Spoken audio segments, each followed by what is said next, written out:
We have a couple of written items that are coming out to you and will also be posted on our website for you to look at.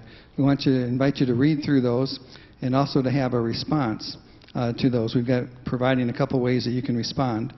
One will be to just fill out a sheet of paper with some information on it and respond that way. Another way, you'll be able to respond on the internet also as well to give some of your input and your ideas.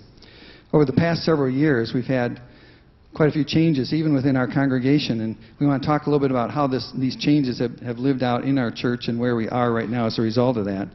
It's almost been like a changing of the guard. It really has. Since I've been here, I've watched it's almost a generational shift.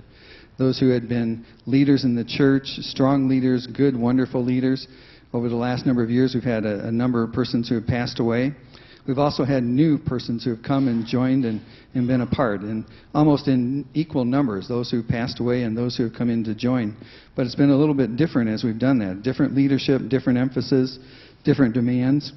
I remember how one of our persons one time said, someone came up to them and said, "We want to make a contribution to the parking lot fund." And they said, "Well, there isn't a parking lot fund." The person said, "Well, there is now." And so it started with some money that was given and put in a jar and put on their cupboard shelves until there was enough built up that they formally came to the church and started a parking lot fund. A few years back, there was a group that called themselves the Grove Street Group. And they decided there was a house that was right out behind the church that the church needed to have.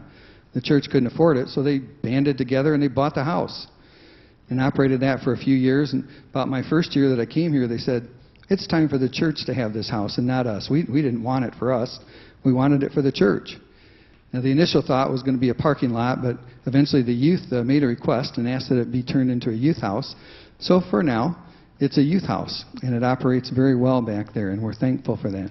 Persons would just kind of take a hold and cause things to happen, things that God had laid on their hearts, and they were willing to just step up forward and take on the different task.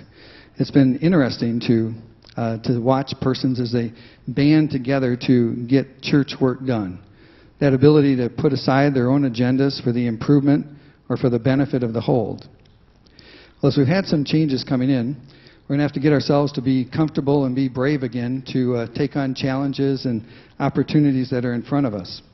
One of the things we have committed ourselves to do, and as you read through a couple letters, one is from a task force that we called together to address where we are financially. It comes across in one sense financial, but we say it's not really just a financial issue, it's a spiritual issue. And we have to challenge ourselves and invite ourselves to see, are we putting God first in our life, in every aspect of our life? Because if we do that, that will change the world. How we have things coming out at the moment, we've been committed always to working within the wonderful gifts that all of you give. And we do that. This year, if we continue to work within the gifts that we've received, it's less than what we have received in the past, which we will work with. On one of the letters, it'll define how that gets lived out in the congregation in order to live within the means that we have to work with, because we're not the government where we can just go into debt. We live with what we've been given. That will result in reduction of staff. That's really the only places that we can do that. We'll be shorter on staff. And we'll do that if we aren't able to afford anything different, and we'll make that work. So we will be asking again in September for you to make a commitment. If you're willing, maybe some of you will be the first time you've ever done it. Maybe some will say, "I'm going to step it up just a little bit. I think I can do this. I think God's blessed me and I'm going to give a little bit more." So we'll be asking for the gifts that come in that way.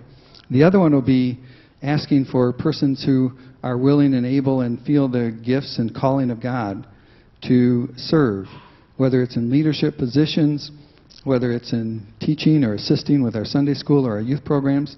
We need leaders also. And so those couple of things would be very helpful. It's what we need to continue on and share in some of the good work and ministry that we have begun and operated with for so many years. And we'll also have this form that'll be in there. And what we're asking, we're not going to really get together to discuss why are we in our situation. We already know that. That's not hard to figure out. What we're going to ask is, one, Who are the leaders in this church? Who do you see as leaders? If you're looking around and you say, there's a person right there, I just admire them so much that if they said, let's go this direction, I would follow. Who are the people you really look up to and admire in this church as leaders?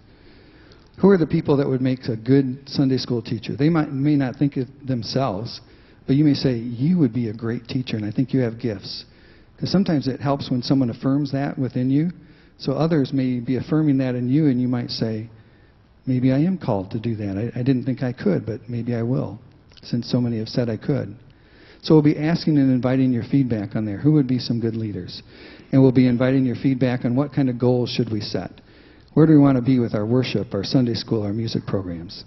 And so we'll invite you to fill out some of that information, send it back to us. Our leadership team is going to be working with that. We're going to pull it together by our church conference in October. We'll also have a discussion gathering that's going to be on the first Wednesday of our meal program, which is the 14th of Wednesday. That's coming up here. And we're going to have what? Meatloaf and mashed potatoes, you said, Nancy? All right. And dessert. We need a couple more of those, I think, too. But that's what we're going to have. So after a little bit of a meal, we'll have some conversation and see if we can answer any questions. But thank you very much.